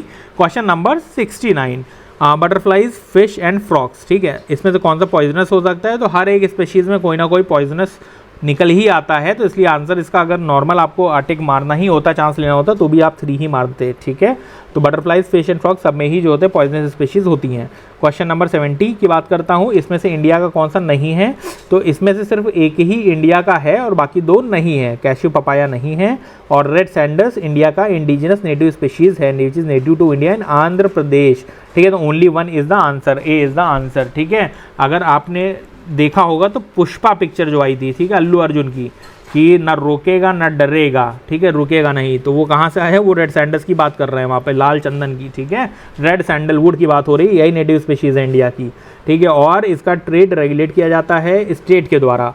फिर कैश्यू की बात करता हूँ तो हिस्ट्री बता देता हूँ थोड़ा सा। It is native to north eastern Brazil, और पोर्चुगीज़ मिशनरीज इसको ईस्ट अफ्रीका और इंडिया लेके आए थे 16th सेंचुरी में। तो कैश्यू जो है ब्राज़ील का है और इंडिया में 16th में आया था। पपाया कल्टीवेशन कहाँ पे? South Mexico and Costa Rica. ठीक है, तो पपाया जो होता है आपका साउथ मैक्सिको और कोस्टा रिका का देन है। फिर क्वेश्चन नंबर 71 की बात करता हूँ, तो इसमें जो है answer would be A, first and second only. Vijayawada international airport green field project नहीं है। ठीक है, प्रोजेक्ट तो है 2014 में इसको इंटरनेशनल डिक्लेयर किया गया, लेकिन ग्रीन फील्ड प्रोजेक्ट के तहत 21 एयरपोर्ट्स आते हैं। ठीक है, तो उन 21 एयरपोर्ट्स में दोनियो पोलो और कुशीनगर आता है। कुशीनगर आपका यूपी में है, दोनियो पोलो आपका ईटानगर अरुणाचल प्रदेश में। ठीक है, तो पहले दूसरे सही है, answer would be A. Question number 72 की बात करता हूँ, वाटर वेपर्स की बात करते हैं। It is A gas the amount of which decreases with altitude. ऊपर जाएंगे तो उसका जो वो है वो घटता चला जाएगा अमाउंट। डेफिनेटली आपको पता ही है कि जैसे जैसे हम ऑल्टीट्यूड में ऊपर जाते हैं तो वो उसका टेम्परेचर जो है वो चीज़ें घटती चली जाती हैं। क्या कहते हैं, टेम्परेचर बोल रहा हूँ, वाटर वेपर का कंटेंट। तो इसलिए पहला स्टेटमेंट ठीक है, its percentage is maximum at the poles. ठीक है, ये स्टेटमेंट आपका सही नहीं है, स्टेटमेंट 2 गलत है, क्योंकि वाटर वेपर का कॉन्सेंट्रेशन सबसे ज़्यादा कहाँ पर होता है? इक्वेटर पे। रीज़न क्या है? क्योंकि सन की जो रेज हैं वो इक्वेटर पे पड़ती हैं। तो आप कुछ नोटिस कर रहे हैं इस पेपर में कितने सारे क्वेश्चन ऐसे आए हैं जो कि सन की रेज कहाँ पर पड़ रही हैं, कौन से एरिया में पड़ रही हैं, उससे डिफाइंड है। रेड सी वाला क्वेश्चन हमने देखा अभी, उसमें भी इवापोरेशन ज़्यादा हो रहा है तो उसके कॉन्टेक्स्ट में उन्होंने पूछ लिया। यहाँ पर वाटर वेपर के कॉन्टेक्स्ट में पूछ रहे हैं। फिर इन्होंने ट्रोपोस्फेयर का क्वेश्चन पूछ लिया। ट्रोपोस्फेयर का भी स्टेटमेंट जो है जस्टिफाइड है कि सन की रेज इक्वेटर पर पड़ती है, तो उससे क्या हो रहा है। और ये सारी की सारी चीज़ें सन की रेज वाला क्यों मैटर चल रहा है? क्योंकि भारत में जो गर्मी पड़ रही है। ठीक है, तो अगर आप इनडायरेक्टली या डायरेक्टली कनेक्ट करना चाहें तो अभी जो साउथ एशियन रीजन में जो एक तरीके का हीट वेव्स आया है वो हीट वेव्स किस वजह से आ रहा है और वो गर्मी जो है वो प्राइमरली उससे जोड़ के बहुत सारी चीज़ें यहाँ पर पेश करने की कोशिश किया है क्वेश्चंस के थ्रू यूपीएससी ने, ठीक है। तो वाटर वेपर कॉन्सेंट्रेशन जो है it goes higher as we near the equator because this is the part of earth where the sun's rays are stronger. तो ये पोल्स पे हो ही नहीं सकता था, ठीक है। तो यहाँ पर answer would be A. Question number 73, annual and daily range of temperature precipitation occurs throughout the year and precipitation varies between 50 to 250 centimetre. Answer इसका क्या होगा, कौन सा टाइप का क्लाइमेट है? ये मरीन वेस्ट कोस्ट क्लाइमेट है, ठीक है। पहला आपको तो आउटराइटली रिजेक्ट कर देना चाहिए इक्वाटोरियल। क्यों आप कर देंगे? क्योंकि भाई इक्वाटोरियल में कभी भी 200 सेंटीमीटर के नीचे रेनफॉल नहीं जाती है। प्रेसिपिटेशन 50 सेंटीमीटर का तो सवाल ही नहीं उठता है, ठीक है। तो स्टेटमेंट 3 ये कभी जस्टिफाई नहीं करेगा, तो पहला गलत हो जाएगा। चाइना टाइप में बहुत सारे क्लाइमेट्स होते हैं और चाइना टाइप क्लाइमेट में भी बारिश बहुत होती है, उसमें भी 50 सेंटीमीटर जस्टिफाइड नहीं होगा और प्रेसिपिटेशन भी थ्रू आउट ईयर नहीं होता है, ठीक है। फिर ह्यूमिड सब ट्रॉपिकल भी नहीं है। Answer would be D, marine west coast climate. Question number 74 की बात करता हूं यहां पर आपसे। इसमें क्या है, कोरियोलिस फोर्स की बात हो रही है, तो इसमें दोनों ही स्टेटमेंट जो दिए गए हैं वो सही है। कोरियोलिस फोर्स जो होती है वो बढ़ जाती है जैसे जैसे विंड वेलोसिटी बढ़ती है। तो magnitude of Coriolis force is determined by wind speed, the higher the wind speed the greater the deflection. ये हमेशा ही एनसीईआरटी का स्टेटमेंट रहा है कि हम लोग पढ़े भी हैं, मुझे बहुत अच्छे से याद है, इसको तो देखने की भी जरूरत नहीं पड़ी उधर से। तो जितना ज़्यादा विंड स्पीड होगी उतनी ज़्यादा डिफ्लेक्शन होता है, उतना ही ज़्यादा डिफ्लेक्शन, वही कोरियोलिस फोर्स, ठीक है। फिर statement 2, Coriolis effect is maximum at poles and zero at equator, तो दूसरा स्टेटमेंट भी ठीक है। Coriolis force always acts in a direction that is particular to the moving objects axis. Answer इसका सी हो जाएगा फिलहाल। क्वेश्चन नंबर 75, जून 21 है, ये भी एक बेसिक क्वेश्चन है आपका एनसीईआरटी का, ठीक है। जून 21 को हमको सनलाइट कहाँ पे सबसे ज़्यादा मिलती है, तो उन्हीं जगह पर मिलेगी जो इक्विवेलेंट होंगे या जो एक जैसे हो रहे होंगे, ठीक है। मतलब जो एक एरिया में एक ही तरफ लाई करेंगे। तो इसका answer would B 2nd and 4th और final answer would be D, 2 and 4, ठीक है। आप कैंसर और आर्कटिक सर्कल पे टिक मार सकते हैं। फिर क्वेश्चन नंबर 76 की बात करता हूँ। वर्ल्ड का लार्जेस्ट ट्रॉपिकल पीटलैंड, ये आपका कॉन्गो बेसिन में लोकेटेड है, ठीक है। बहुत सारे लोग अमेजॉन बेसिन से कंफ्यूज हो जाते होंगे, लेकिन चूंकि इनका पहला ही स्टेटमेंट जो है लार्जेस्ट ट्रॉपिकल पीटलैंड, तो वो आपका कॉन्गो बेसिन में लोकेटेड और वहीं से इसका आंसर निकल आता है, ठीक है। तो Congo basin is home to world's largest tropical peatlands, ठीक है। और Congo basin would be the answer, B would be the answer. Question number 77, ठीक है, इसका आंसर डी हो जाएगा। तीनों ही स्टेटमेंट यहाँ पर ठीक है, क्योंकि PFAS जो है this is found to be widespread in drinking water, food and packaging materials, ठीक है। Material is the keyword here और इसीलिए ये वाइड स्प्रेड है। It is not easily degradable, ये भी ठीक है। और it can lead to bioaccumulation in bodies, animal bodies, ठीक है, ये भी स्टेटमेंट ठीक है। Answer would be D. Question number 78 की बात करता हूँ। इसका आंसर क्या होगा? इसका आंसर बी होगा, only 3 is the answer. Carabid beetles, flies and wasps, these are the parasitoid species. अगर संधि विक्षेप करेंगे तो पता चलेगा पैरासिटिक ऑर्गेनिज्म की बात कर रहे हैं जो पैरासाइट्स होते हों। तो पैरासाइट्स की बात चल रही है, तो यहाँ पर कैराबिड बीटल्स को देखिए, फ्लाइज को देखिए, वास्प को देखिए, ये जनरली जो होते हैं ये आपके पैरासिटॉइड और स्पेसीज होती हैं इसमें, जबकि सेंटीपीड्स में नहीं होती हैं, टर्माइट्स में नहीं होते हैं, ठीक है। Unlike most insects, termites have no known parasitoids, ठीक है। ये बहुत ही नोन फ्रेमवर्क से उठाया है और इसका मैंने वहाँ पे सोर्स अभी लिखना भूल गया था मैं, ये साइंस डायरेक्ट से है शायद, तो वहीं से मैंने इसको पिक किया था ये लाइन। तो टर्माइट्स में एक भी नहीं होता है, तो इसलिए आउटराइटली ये गलत है।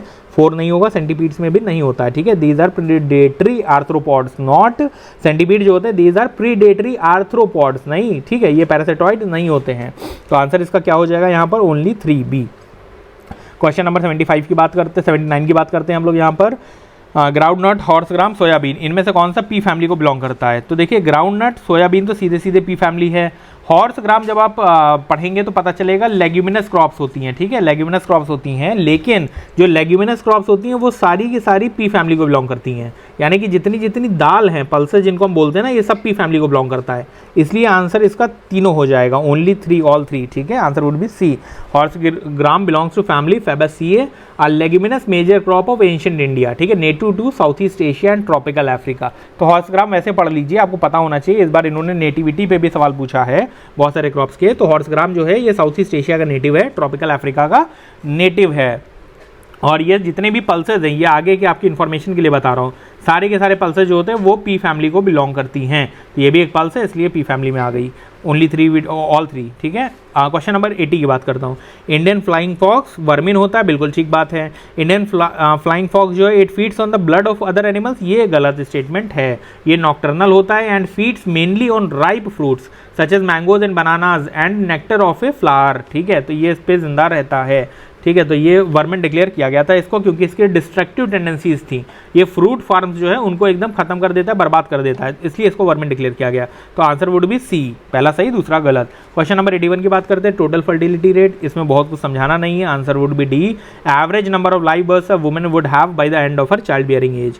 क्वेश्चन नंबर 82 की बात करता हूँ, तो यहाँ पर जो आंसर होगा आंसर वुड बी डी, ठीक है। सेकंड और थर्ड सही है, पहला गलत है। एनबीएफसी जो है उनको एलएएफ विंडो के तहत पैसे का एक्सेस नहीं है, एनबीएफसी को एक्सेस नहीं है। जितने भी शेड्यूल्ड कॉमर्शियल बैंक्स हैं एक्सक्लूडिंग रीजनल रूरल बैंक्स, ठीक है, एंड प्राइमरी डीलर्स, जो शेड्यूल्ड कॉमर्शियल बैंक और primary dealers, they maintain SGL and current accounts with RBI at Mumbai, ठीक है, and they are eligible to participate in repo auctions, ठीक है। तो इसलिए जो पहला वाला यहाँ पर गलत है, एनबीएफसीज नहीं अलाउड हैं, बाकी लोग हैं। Foreign institutional investors can hold G secs, yes, क्योंकि एफपीआईज को अलाउड है। देखिए ये आरबीआई की वेबसाइट से उठाया मैंने, who are the major players in GSec market, उसमें बहुत साफ साफ लिखा है फॉरेन पोर्टफोलियो इन्वेस्टर्स जो हैं they are allowed to participate, ठीक है। ये बहुत छोटा सा है लेकिन ओवरऑल आंसर आपको पता है अभी, ठीक है। In India stock exchanges can offer separate trading platforms. 2013-14 में नेशनल स्टॉक एक्सचेंज ने पहला डेथ ट्रेडिंग प्लेटफॉर्म लॉन्च किया था। तो अभी तो 11 साल हो गए इस इन्फॉर्मेशन को, तो ये आपके लिए स्टैटिक नॉलेज हो जानी चाहिए थी कि स्टॉक एक्सचेंजेस जो हैं they can offer separate trading platform for deaths. तो आंसर क्या हो जाएगा इसका, डी। क्वेश्चन 83 की तरफ चलते हैं हम लोग। इनमें से कौन कौन जो है कॉर्पोरेट बॉन्ड और गवर्नमेंट सिक्योरिटी में ट्रेड कर सकता है? बहुत ही सिंपल क्वेश्चन है, बेसिक हम लोग पढ़ते रहते हैं ये चीज़ें। तो इंश्योरेंस कंपनीज, पेंशन फंड्स करते ही हैं। रिटेल इन्वेस्टर्स, आपके मन में डाउट आ सकता था, लेकिन चूंकि ये अभी देखिए 10 मई 2024 को निकला है, retail investors can now engage in more corporate bonds, ठीक है। तो यहाँ पर जो है ये सही है, तो answer would be D. Question number 84 की तरफ चलते हैं। इसमें से कौन सा जो है फाइनेंशियल इंस्ट्रूमेंट कहलाया जाता है? तो पहला और तीसरा है, एक्सचेंज ट्रेडेड फंड्स है, करेंसी स्वैप है। मोटर व्हीकल जो है वो नहीं है। रीज़न क्या है इसके नहीं होने का? क्योंकि ये नॉन फाइनेंशियल एसेट है, ठीक है। इन्होंने फाइनेंशियल एसेट्स के बारे में पूछा है, मैंने देखिए डिफाइन भी किया हुआ है। फाइनेंशियल एसेट क्या होता है, इंस्ट्रूमेंट क्या होता है? क्योंकि इट इज़ ए रियल और virtual document representing a legal agreement involving any kind of monetary value, ठीक है। कॉमन एग्जांपल्स क्या होते हैं फाइनेंशियल इंस्ट्रूमेंट्स के? Stocks, exchange traded funds, mutual funds, real estate, investment trust, bonds, derivatives, contracts, etcetera etcetera. तो currency swaps जो हैं they are an essential financial instrument utilized by banks, multinational corporations, institutional investors.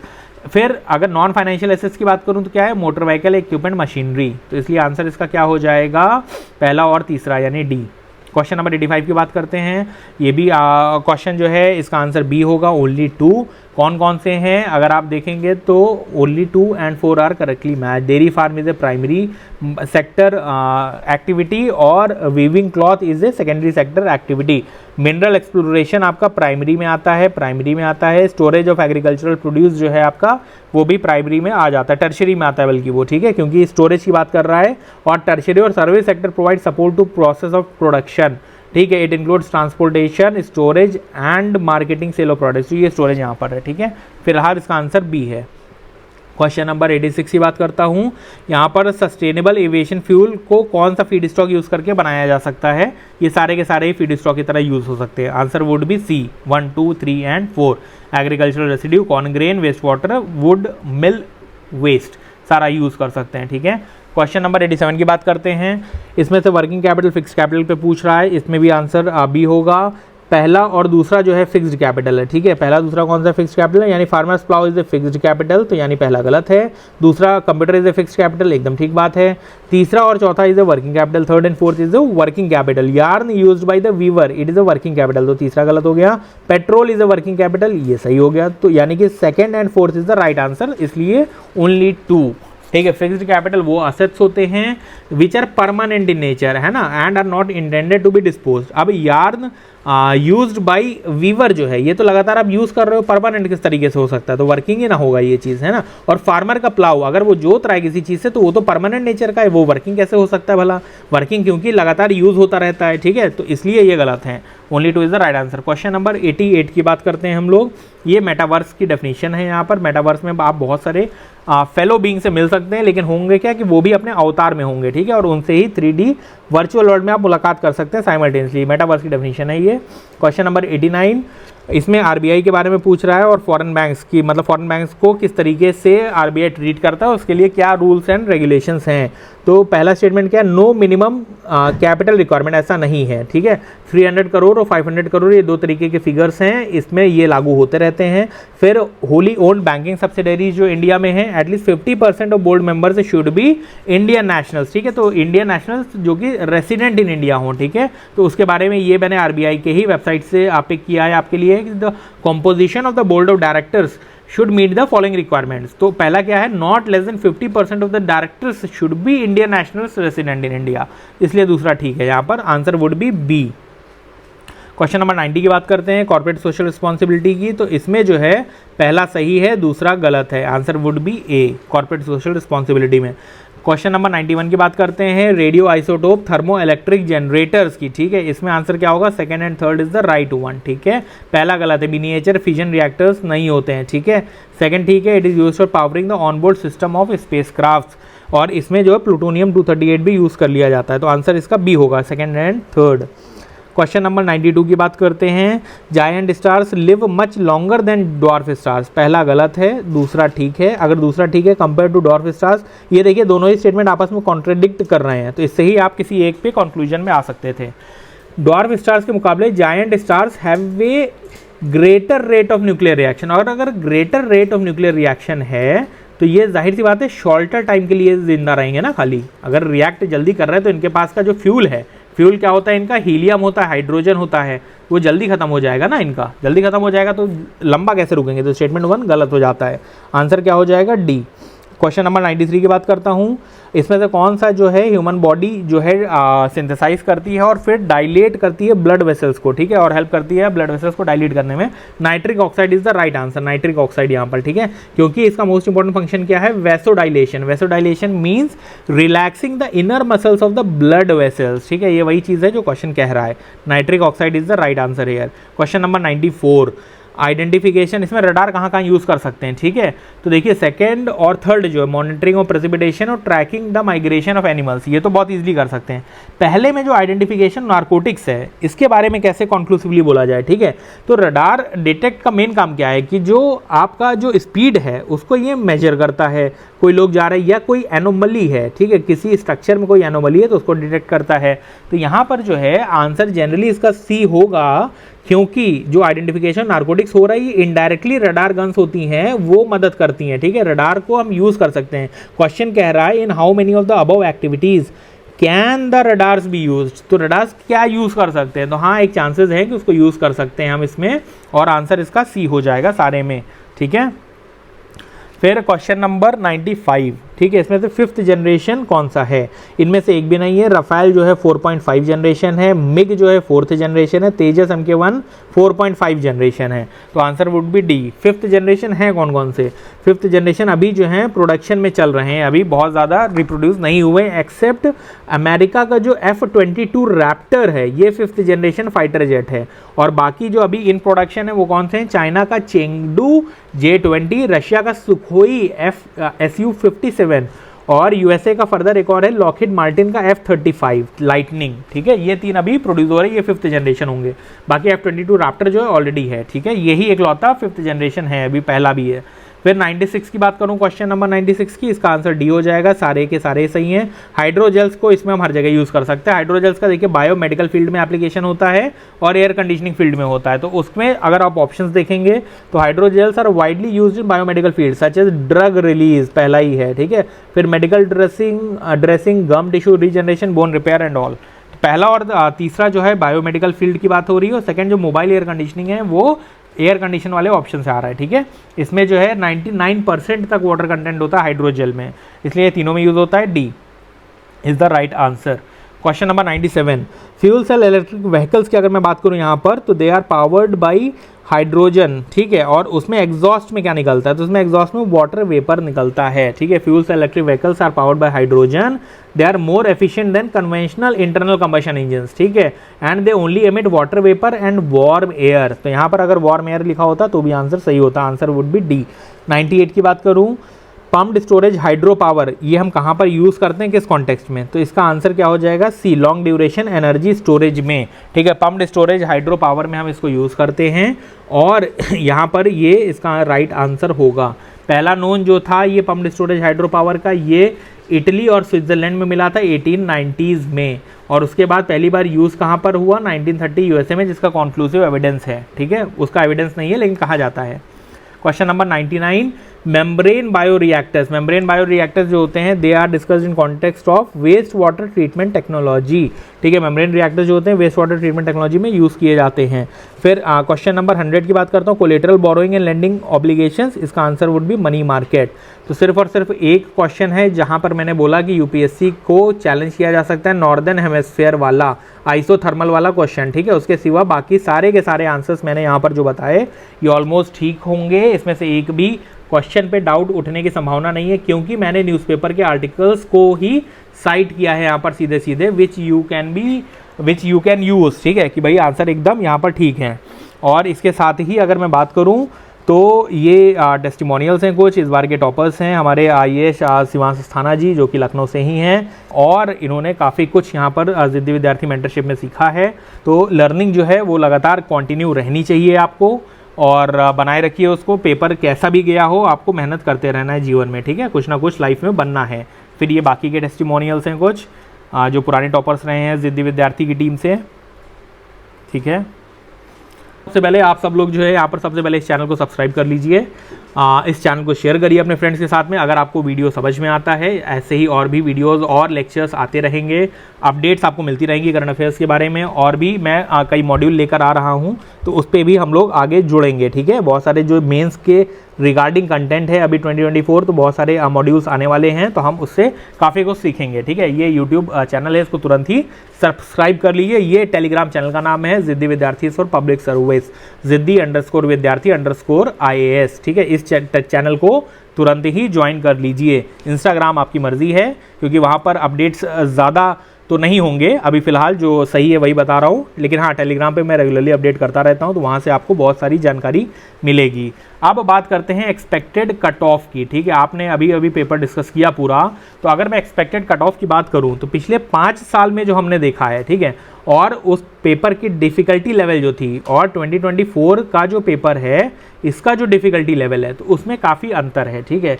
Paper देखने में तो simple लग रहा है, ठीक है, लेकिन है ये मॉडरेट से डिफ़िकल्ट कैटेगरी में ही, प्राइमरली 80% मॉडरेट है, कुछ सिंपल भी है नो डाउट, ऑब्वियसली, मतलब आप 20-25% क्वेश्चन जो है आप बोल सकते हैं कि थोड़े सीधे थे, सिंपल थे, एनसीईआरटी बेस्ड थे, तो वो आए हैं।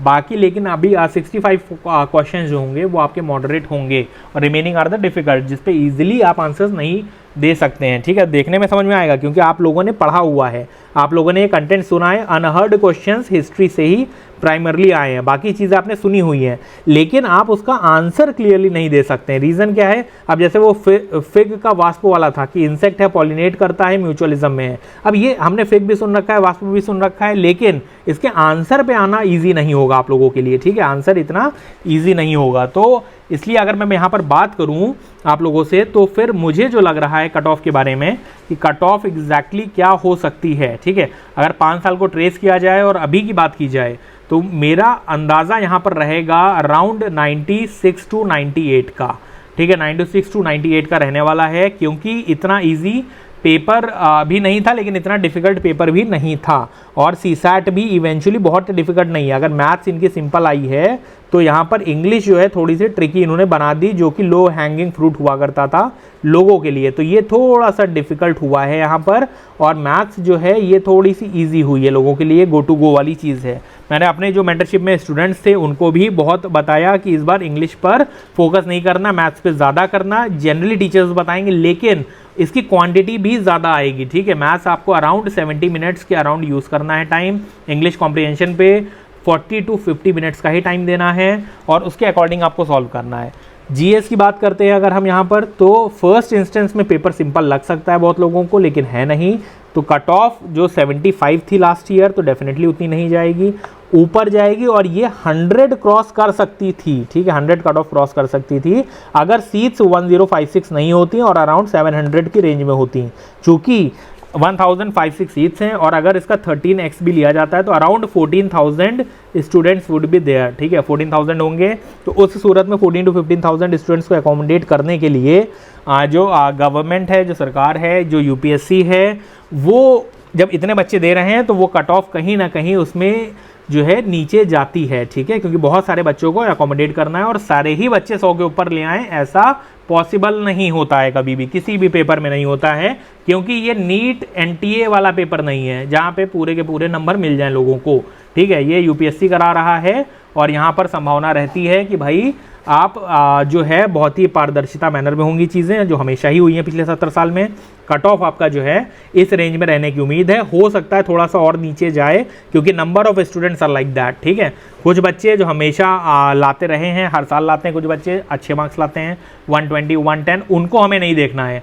आप लोग एज ए स्टूडेंट अभी उनको मत देखिएगा कि कहीं से कुछ सुनने में मिल रहा है कि उसके 110 आ रहे हैं, 120 आ रहे हैं, 130 आ रहे हैं, ऐसे लोगों को मत देखिए प्लीज़, ठीक है। नॉर्मल लोगों को देखिए, क्योंकि एवरेज एस्पायरेंट जो है वो 100 या इसके आसपास होगा या इसके नीचे होगा, 95 होगा, 90 भी है, ठीक है। हमारे पास जो सैंपल सेट आया है अभी, यानी कि बहुत सारे बच्चे जो मैसेज किए हैं, बहुत सारे बच्चों से, स्टूडेंट से मैंने जो बात की है, तो वो जो है वो जनरली 90s की रेंज में है, ठीक है। 90 मार्क्स, 92 मार्क्स, 93 मार्क्स, 89 मार्क्स, तो इस तरीके से इस रेंज में है। और ओवरऑल सैंपल सेट की बात करूँगा तो फिर मुझे लगता है कि 96, 98 ये कट ऑफ रहेगी, ठीक है। इसी के साथ अगर आपके मार्क्स जो हैं, लेकिन अगर मैं फिर भी यहीं पे बोलूँगा कि 75 से सीधे 96 जाना भी इजी नहीं होगा। तो अगर आप 90 के अराउंड भी हैं तो आप अपनी प्रिपरेशन स्टार्ट कर सकते हैं 2 से 3 दिन के अंदर, ठीक है। 90 कट ऑफ जो है, 90 कट ऑफ के 90 मार्क्स के तो ऊपर ही रहने वाला है, इसके ऊपर कुछ भी है आप पढ़ाई स्टार्ट कर दीजिए, ठीक है। क्वेश्चन बिल्कुल मत करिएगा, क्योंकि 0.01 मार्क्स से भी मेंस लिखने को मिले। अल्टीमेट गोल सिलेक्शन है, प्रीलिम्स के मार्क्स नहीं है, ठीक है। प्रीलिम्स बस क्लियर हो जाए, भले 0.01 मार्क्स से हो, भगवान करा दें, आप प्रे करिए और अपनी मेहनत करिए, ठीक है। इसके बियॉन्ड मत सोचिएगा, क्योंकि अल्टीमेट गोल जो है यहाँ पर हमारा AIR रैंक लगाना है, ठीक है, रैदर दैन सोचना इसके बारे में। इसी के साथ इजाज़त लूँगा और टेलीग्राम से ज़रूर जुड़िएगा आप लोग, ठीक है। यहाँ पर मैं अपडेट करता हूँ और यूट्यूब को अभी तक सब्सक्राइब नहीं किया तो तुरंत कर लीजिए। जय हिंद, जय भारत, और मुस्कुराते रहिए, ठीक है। पेपर कैसा भी गया हो, हमेशा मुस्कुराते रहिए।